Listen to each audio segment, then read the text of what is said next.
Buenas tardes a todos y a todas. Continuamos con estas presentaciones de la 34 Feria del Libro de Las Palmas de Gran Canaria y lo hacemos con uno, yo creo, de los momentos más especiales de la feria, por lo que implica el libro que vamos a conocer ahora y el motivo al que está dedicado este año esta Feria del Libro de Las Palmas de Gran Canaria. Tenemos a la presidenta de la Fundación José Saramago y traductora, Pilar del Río, y a la editora de su último libro, Alba Cantón. Un libro que además, La intuición de la isla, los días de José Saramago en Lanzarote, que se presenta hoy por primera vez y lo hacemos aquí en esta carpa Saramago de la Feria del Libro Las Palmas de Gran Canaria. Un aplauso para ellas, por favor.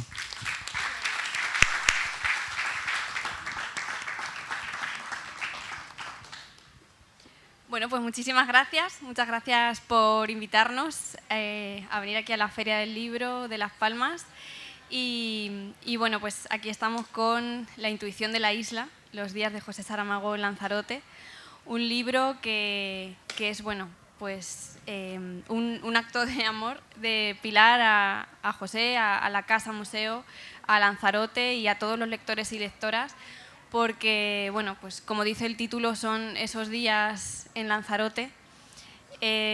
Son distintas crónicas que van contando, pues libro a libro, los libros que escribió José en Lanzarote.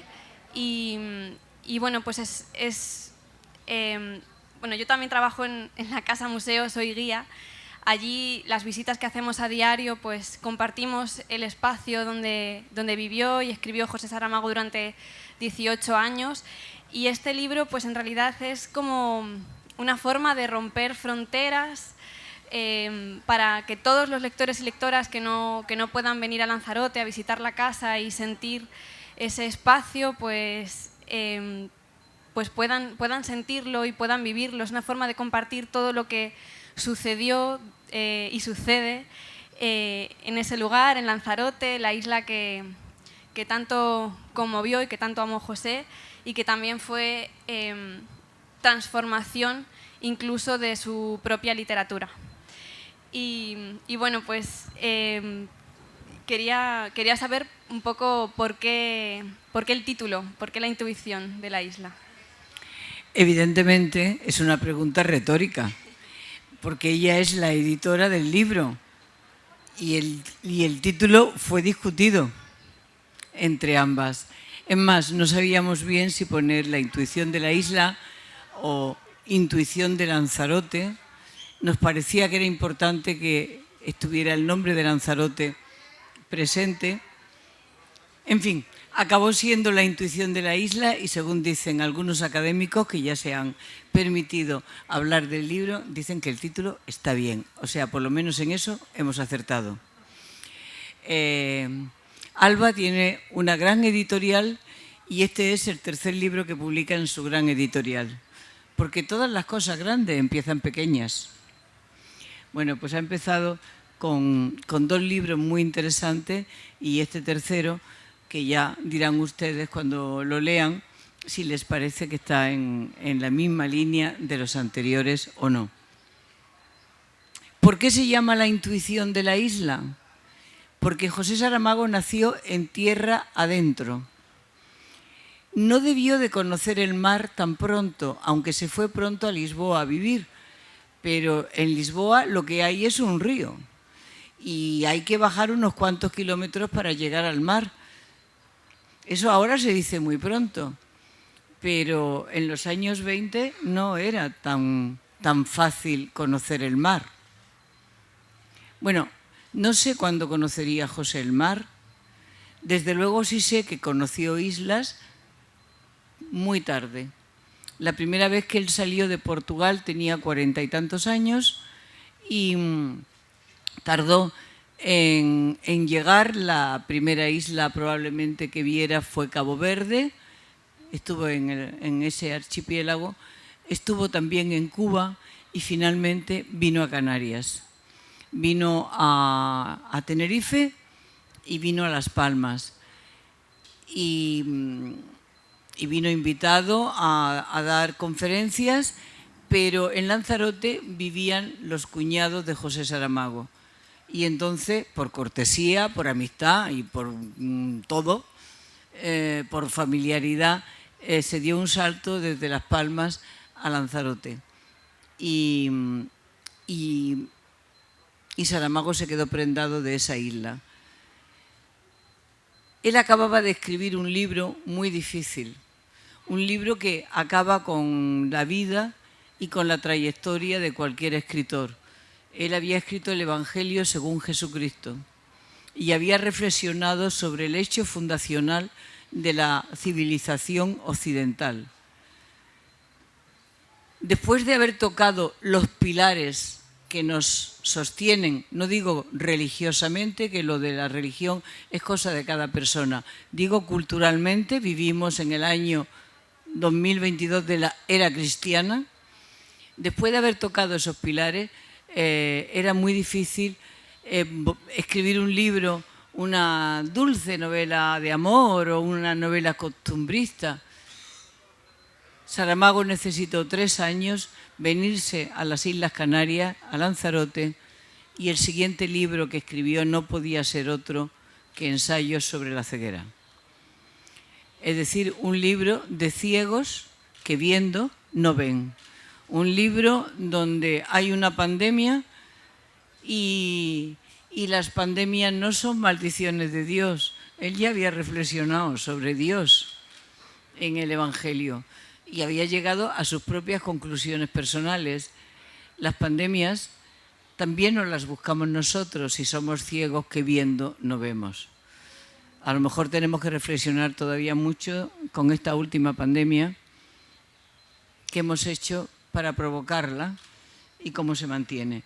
En fin, escribió Ensayos sobre la ceguera. Inicialmente no debería quedarse a vivir en la isla. La isla sería una segunda residencia, pero poco a poco entendió que uno, cuando la isla le atrapa, ya no sale de la isla. Y entonces definitivamente hizo lo que tenía que hacer, traerse sus libros, construir la biblioteca en Lanzarote y fijar su residencia en Lanzarote. Y ahora me pueden decir, bien, bien, ¿y eso qué tiene que ver con intuición de la isla? Pues tiene que ver porque él tenía un poema escrito, que les voy a leer, porque él escribió un libro que se llama La balsa de piedra y puso la península entera, la convirtió en una isla y la puso a navegar Atlántico Sur abajo y la dejó por aquí cerca. ¿Qué pasaba en la cabeza de José Saramago para que la isla fuera algo tan importante? Pues es lo que, con este libro, que nace por presión directa de Alba, porque tienes que escribir, tienes que escribir, tienes que escribir, tienes que escribir, y eso oírlo todos los días muchas veces acaba siendo pesado. Entonces ella fue pesada y me puso a escribir. Entonces les vamos a contar de qué va el libro, pero antes de eso les voy a leer el poema que arranca y que me parece que todos ustedes que seguramente han estado en Lanzarote entenderán por qué tenía que ser Lanzarote y en cualquier caso entenderán por qué una isla. El poema está escrito en un año difícil de saber porque aquí mi editora ha puesto 1985, pero desde luego no escribió en ese año. Este poema es del 1960 y algo. En el 85 es la edición de donde lo sacamos. Se llama Una isla a veces habitada. En la isla a veces habitada de lo que somos, hay noches, mañanas y madrugadas en que no necesitamos morir. En ese momento sabemos todo lo que fue y será. El mundo se nos aparece explicado definitivamente y entra en nosotros una gran serenidad y se dicen las palabras que la significan. Levantamos un puñado de tierra y la apretamos en las manos con dulzura. Allí está toda la verdad soportable, el contorno, la voluntad y los límites. Podemos en ese momento decir que somos libres con la paz y con la sonrisa de quien se reconoce, porque viajó alrededor del mundo infatigable, porque mordió el alma hasta sus huesos. Libremos sin apuro la tierra donde ocurren milagros como el agua, la piedra y la raíz. Cada uno de nosotros es en ese momento la vida. Que eso nos baste. ¿Ven? Libremos sin apuro la tierra donde ocurren milagros como el agua, la piedra, la raíz. Levantemos un puñado de tierra y le apartamos con las manos. Es una isla por veces habitada. ¿Ven? Esto está escrito muchos años antes de que Saramago supiera que viviría en una isla. Y sí, yo les digo que hay vida en este poema y hay intuición de isla, y que Saramago se vino a vivir y se quedó hasta el último día en la isla de Lanzarote. Y si quieren cosas prosaicas, pues cosas prosaicas. El libro son como 70 pequeñas crónicas. Crónicas de nombres majestuosos. Vamos a contar los nombres. Por ejemplo, La decisión, la polémica que aceleró el tiempo, Escribir en Lanzarote, Lugares de la isla, Tostadas con pan y aceite, El mar antes de Lanzarote, ¿para qué sirve este libro? César Manrique, Una pandemia, Visitas, hay visitas, nombres de Mario Soares, hay un capítulo misterioso que se llama Pepe, Greta y Camões, los perros de la casa. Hay otro capítulo dedicado al viento, otro a Bertolucci, otro a Sebastián Salgado, el gran fotógrafo. Y luego hay a los distintos libros que se fueron escribiendo o que José Saramago fue escribiendo en la isla. Hay un capítulo que habla de las pandillas de niños que aparecían en casa. Hay uno que les puede gustar, El vino Malvasía, blanco y fresco. Hay viajes, hay derechos humanos, habla de periodistas, se habla de Uga, de comprar el pan, de Unamuno en Fuerteventura, de la Feria del Libro de Guadalajara, de María Kodama y de Borges. En fin, como ven, puede pasar desde cosas mínimas a situaciones más solemnes que sí necesitan una reflexión. Y todo eso, la vida de un escritor que tiene momento en el que termina un libro, también se cuenta. El momento en que el autor termina el libro y es su libro, y luego lo entrega a la editorial, y la editorial lo recibe y empieza el proceso de construcción del libro, de las portadas, de las revisiones, y luego ya es la presentación del libro. Y ya el autor ve que hay gente que está con su libro. El libro del autor está en manos de otras personas. Pero cuando llega una persona y le dice, ¿me firma mi libro? O sea, la persona ha comprado un libro y ese es su libro. El autor en ese momento entiende que ha perdido el libro, que ya el libro es de los lectores, ya no es suyo. Y entonces se va a su casa y tiene que empezar a pensar en otro libro, si es un creador. Es porque es muy hermoso que venga alguien y te diga, firma mi libro, pero también es un acto de apropiación indebida, que es una broma, pero pasa. Fernando, ¿pasa? ¿Tú lo has sentido? Es que él es escritor también. Cuando tú firmas un libro y la persona se lo lleva y ves cómo tu libro se va yendo.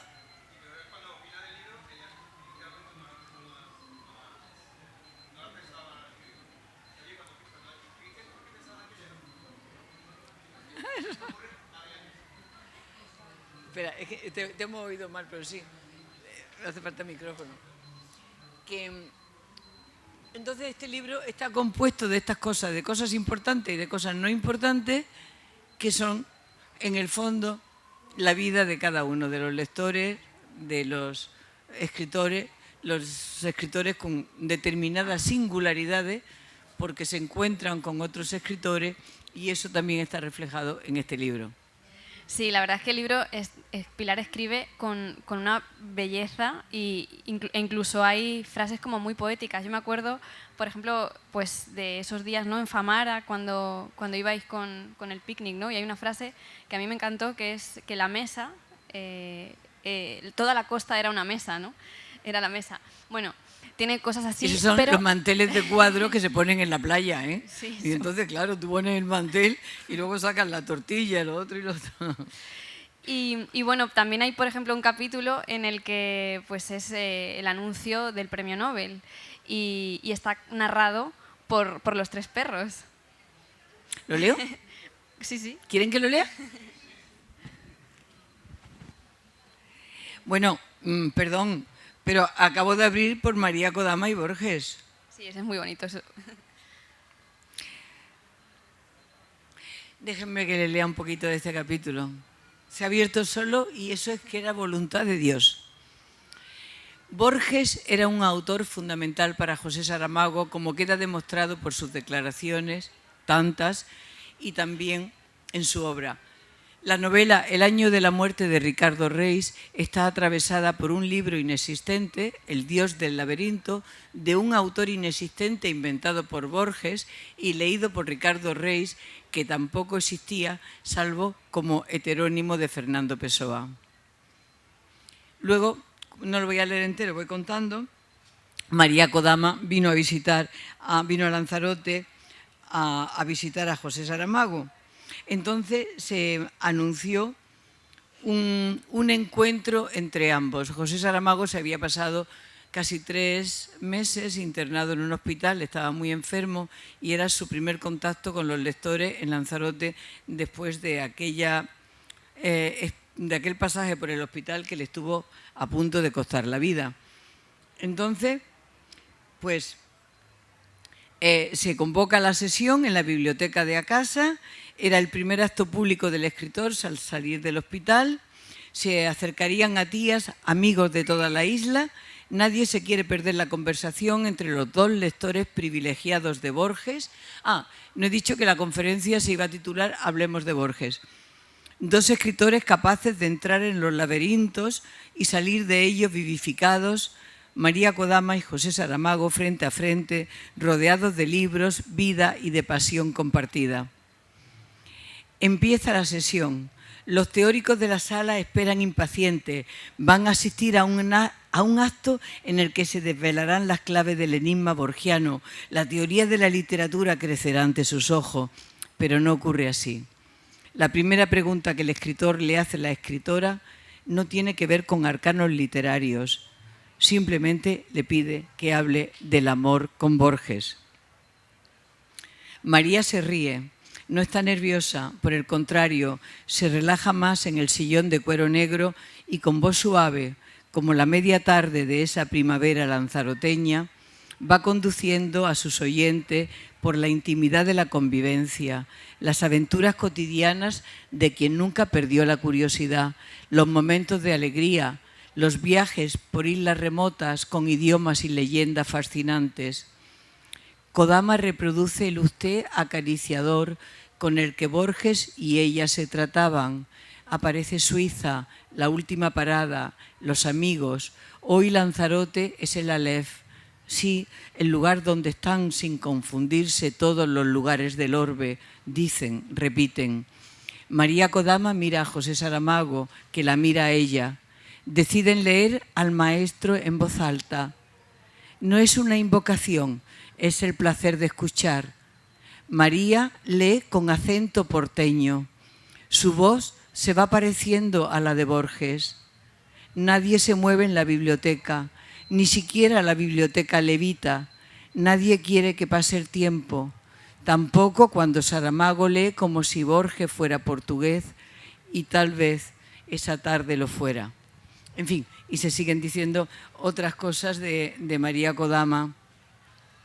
en Lanzarote o de la presencia de otros escritores amigos de Carlos Fuente, de José Luis San Pedro, de Bernardo Bertolucci, de gente que llegaban y se sentaban en la parte central de mi casa, que era la cocina, la mesa de la cocina, y allí lo mismo se extendían fotografías para escribir un libro que se llamaría Tierra, con fotos de Sebastián Salgado, como se hablaban del libro y se celebraba la amistad. Yo no encuentro el capítulo de los perros, o sea... ¿Estás segura que está en esta edición? Ah. El capítulo de los perros se llama Pepe, Greta y Camões. Podrían ser nombres de huracanes, pero son los nombres que recibieron... No era este el que querías que leyera, ¿verdad? Ah, yo decía el del Nobel, que está narrado por ellos mismos. Sí, pero bueno. Bueno, los nombres de los perros son ellos. Y digo que primero fue Pepe, que era un cruce de caniche, luego fue Greta, que era... ¿Ustedes saben lo que es la mala educación? En Perra era Greta. No había nadie más impertinente, más malcriado, más horrible y con perdón, que me quisiera más. Pero a José Saramago no lo quería, ¿eh? Porque era muy chiquitita, pesaba 4 kilos y... Búscamelo, que no sé. Y entonces, en su cabeza solamente cabía una persona. Ella cuando elegía a una persona, de esa persona era fiel, pero a todas las demás personas la atacaba. Y si no podía atacar a las personas, atacaba los pies de las sillas y de las mesas. Cuando vayan a mi casa en Lanzarote, fíjese, están todos atacados.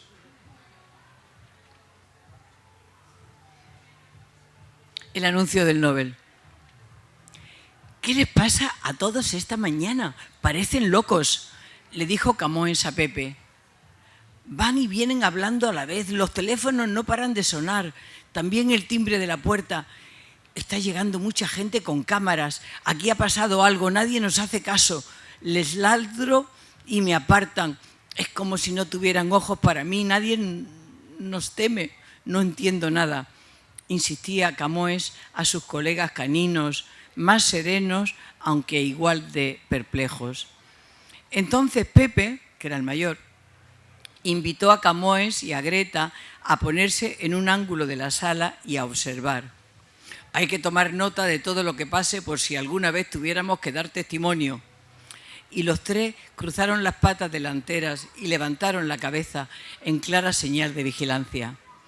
Así vieron cómo las personas que se encontraban en casa y que antes habían gritado una palabra extraña, algo semejante a Nobel, luego se abalanzaron sobre los teléfonos contando lo mismo una y otra vez.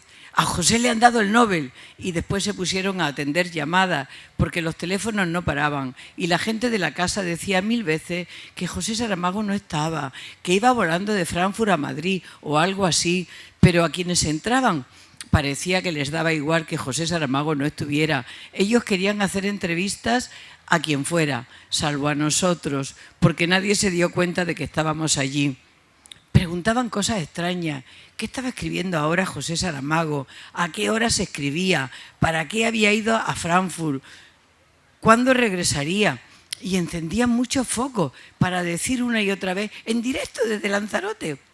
Y luego añadían que había que esperar a que el avión de Alemania aterrizara en Madrid para saber qué iba a hacer José Saramago, si ir a Lisboa. Si irá a Lisboa o si viene a su casa de Lanzarote. A mí me parece que volverá a Lanzarote. Él no está mucho tiempo sin nosotros. En fin, está siendo un día muy largo, hay demasiada gente por todas partes, están entrechocando copas, brindan, dicen ellos, como si la familia se hubiera multiplicado. Las personas que llevan micrófonos en las manos cuentan que llamaron de Estocolmo y que a los de la casa les dieron la noticia del Nobel minutos antes que la radio la emitiera. Sería así. ¿Qué más da antes o después? El caso es que hace calor, que hay portazos porque las puertas están todas abiertas para que corra el aire. Nadie está cuidando la casa. Nosotros 3 vigilamos, pero son demasiadas personas. Ahora han empezado a entregar flores, muchas flores. Qué pena no saber leer los letreros que traen.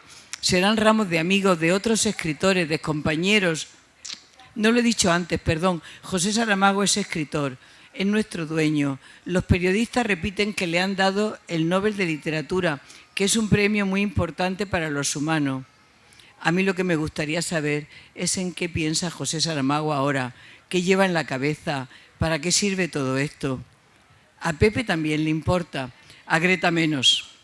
Solo quiere que se vaya todo el mundo de casa y poder ir a la cocina a beber agua sin que la pisen o le echen un cable encima.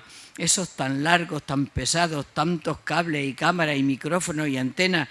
Conectamos en directo desde la casa de José Saramago en Lanzarote.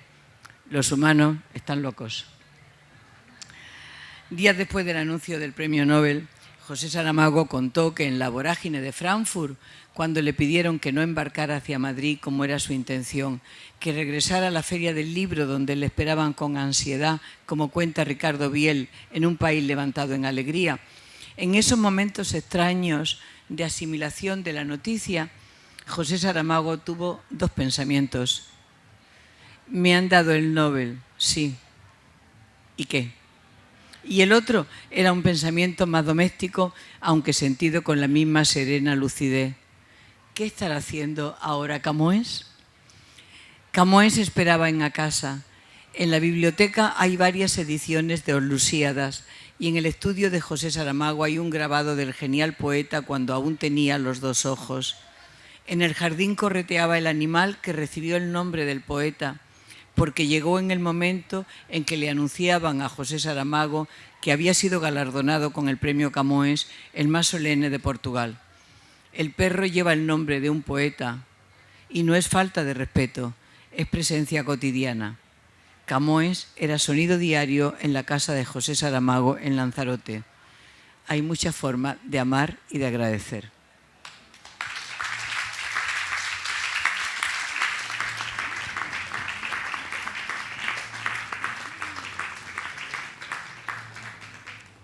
Bueno, pues el texto, todos estos capítulos, pues también van precedidos por un prólogo de Fernando Gómez Aguilera, que es el director de la Fundación César Manrique y es uno de los grandes conocedores de la obra de José.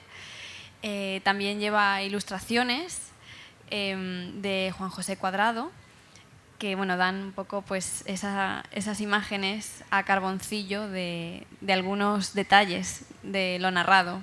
Ahí están los perros con las patas cruzadas, ¿no? Que se ponían así justo. Y también hay fotografías de los momentos narrados y hay una cosa muy, muy importante que es como un anexo al final del libro, que es la Carta Universal de los deberes y las obligaciones de las personas. Es un texto pues fruto de la propuesta que hizo José Saramago en el discurso de recepción del premio Nobel, y porque ese día, el día que él recibió el premio fue el 10 de diciembre del 98, que fue el 50 aniversario de la Declaración de los Derechos Humanos. En esta propuesta él decía que a pesar de que habían pasado 50 años, pues que el mundo no había cambiado lo suficiente, y propuso tener esta declaración de deberes diciendo que además de derechos, pues los ciudadanos y las ciudadanas tenemos deberes y que el primer deber que tenemos es exigir que se cumplan nuestros derechos. Un poco como, que esa responsabilidad pues es de todos y de todas, nuestra.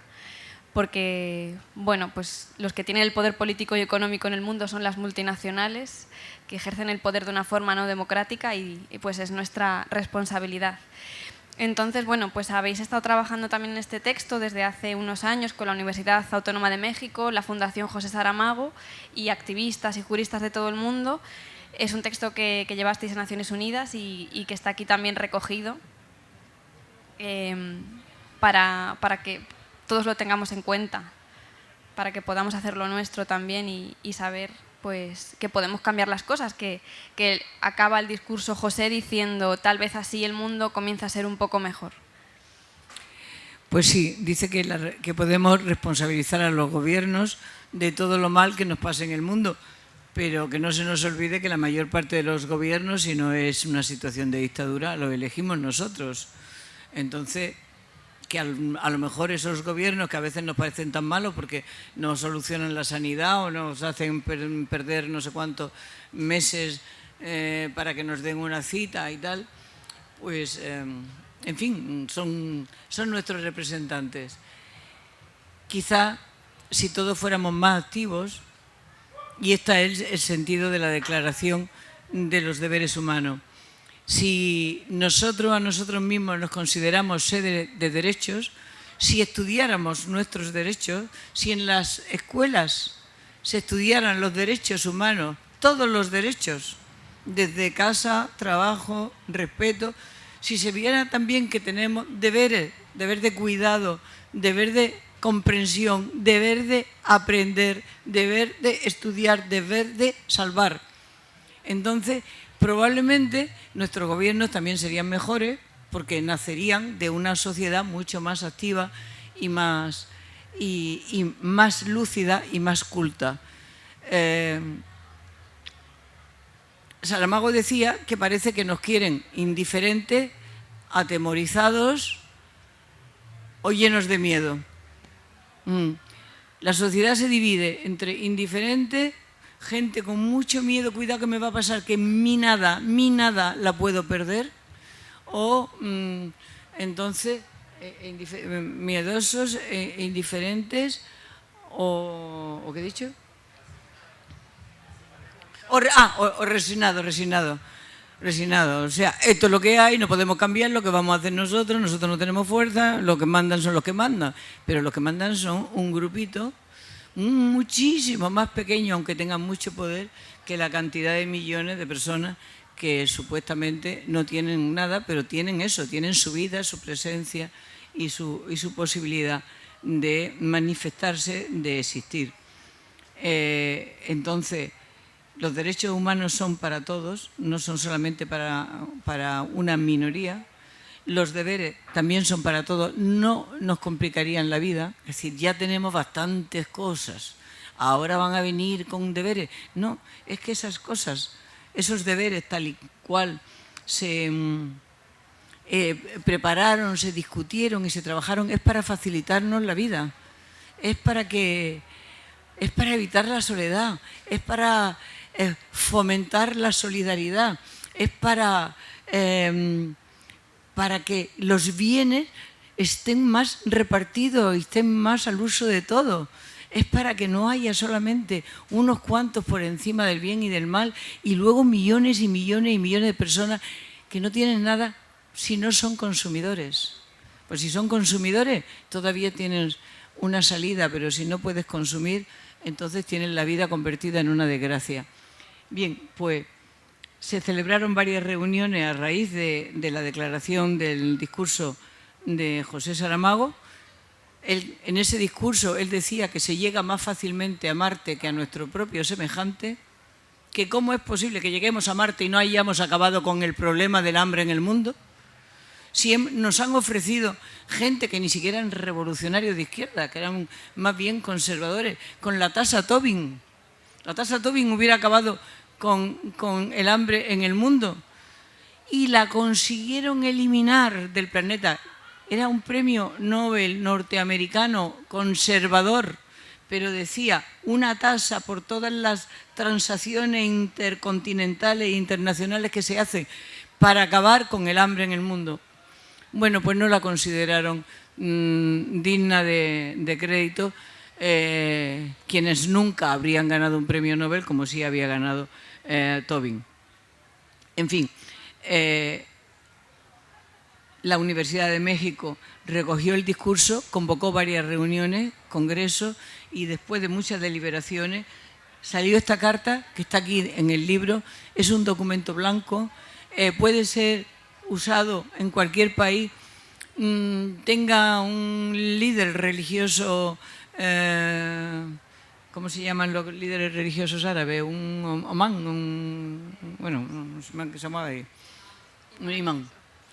O en un país con gobierno de izquierdas o de derechas, porque lo que se fomenta es que ciudadanos activos, ciudadanos participativos, ciudadanos que se interesan por lo que hacen, que tienen en cuenta lo que pasa en su país. No, insisto, no es más trabajo, es menos trabajo en la vida porque es vivir mejor. La carta la llevamos a Naciones Unidas. En Naciones Unidas nos dijeron que si queríamos que esto progresara lo tendría que reivindicar la sociedad. Nosotros estamos haciendo eso, ir por la sociedad y diciendo reclamen derechos y reclamen deberes para vivir mejor. Si desde muchos núcleos se reclama, podrán hacernos caso. Si a la gente le resulta indiferente, no se reclamará y no nos harán caso. Y volverán a pasar otros 70 años, que son los que ya llevamos de la Declaración de Derechos Humanos, sin que en la mayor parte del mundo se estén respetando los derechos humanos. En fin, lo tenemos aquí como una contribución al bien común, como una posibilidad de difusión y con la esperanza de que algún día en alguna comunidad autónoma o en algún país o en algún municipio alguien diga se estudian los derechos humanos y los deberes humanos porque somos seres de derecho y tenemos que saberlo. Y porque no quiero más personas tiradas en los parques sin saber bien por qué están tiradas, porque no saben bien por qué nacieron. En fin, esa parte de militancia la tiene este libro, que tiene también otras partes que son de convivencia. El libro se escribió para acercarnos a José Saramago, a sus libros. Están el arranque de todos y cada uno de los libros que escribió en Lanzarote y la explicación de por qué escribió. Y, por ejemplo, les voy a decir, ¿por qué escribió La caverna? Pues ahí se cuenta. Porque después de haber ganado el premio Nobel, hay un montón de puertas que se abren, un montón de alfombras que se ponen a los pies, hay un montón de gente que se hace extraordinariamente simpática y que empieza a rodear, y eso a personas con pocos valores las puede confundir. José Saramago, cuando acabó el reinado del Nobel, que le dijo un año a hablar, a compartir, a hablar de literatura por el mundo y a compartir, y luego a escribir. Pues escribió sobre un humilde alfarero, una profesión simbólica, pero que reflejaba otras que ya no tiene valor porque la tecnología la arrastra, la anula, y dicen, sí, pero ¿y los señores que estaban trabajando en esas empresas, en esos oficios? Eso no importa. En definitiva, escribió La caverna porque le interesaba lo que le estaba pasando en ese momento en el mundo a muchos de sus congéneres, a muchos de sus contemporáneos que estaban siendo desplazados por la tecnología y que se estaban encontrando que después de haber vivido y haber colaborado durante años y haber tenido su familia, de pronto se encontraban expulsados por el sistema. Porque el sistema, insisto una vez más, cuando no somos consumidores, nos expulsa sin piedad. Y puede expulsar a personas, pero también puede expulsar a países y quién sabe si no expulsa a continentes. Pues sí, de todo esto está compuesto el libro. Bueno, Pilar va a estar ahora firmando ahí enfrente, que creo que tenemos poco tiempo ya. Y lo pueden encontrar en las casetas de la librería Canaima, del Libro Técnico y de la librería Tao. Y bueno, pues no sé, así para cerrar, ¿qué más podemos decir? Que fue una suerte que José Saramago viniera por Canarias, que recibió el premio de Canarias, que es una forma de haberlo recibido como habitante del archipiélago, y que a mí me emocionó profundamente cuando me enteré que la feria iba a estar dedicada a José Saramago, pero además con esa desenvoltura y con esa agilidad de decir Saramago mola. Bueno, creo que que Saramago cumple 100 años. O sea que a los 100 años ya hay que tener un cierto respeto, ¿no? Porque es un señor mayor. No, lo mejor que se podía decir de ese señor de 100 años, que era y es nuestro contemporáneo, es eso. Saramago mola, porque sus libros, Ensayos de la ceguera, El viaje del elefante, Caín, La intermitencia de la muerte, porque son libros que molan, que estamos nosotros por ahí, que nos vamos encontrando en las distintas páginas, que hay quien dice, es que son muy tristes. ¿Cómo van a ser muy tristes? Lo que llenan a una persona de fuerza. Cualquier lectura de cualquier autor que hagamos, incorporamos la sensibilidad del autor a nuestra sensibilidad y nosotros nos convertimos en seres más empoderados. Porque chupamos del autor, asimilamos. En el caso este concreto que nos ocupa de José Saramago, sus reflexiones, su ironía, su sentido del humor, la capacidad de rebeldía. Escribió un libro que se llama La historia del cerco de Lisboa, solamente para decir que los cruzados no ayudaron a los portugueses, introduce un no en la historia, hace un libro de la balsa de piedra y pone la península ibérica a navegar. En otro, la gente no se muere nunca, con graves problemas de muchas empresas que viven de la gente que se muere.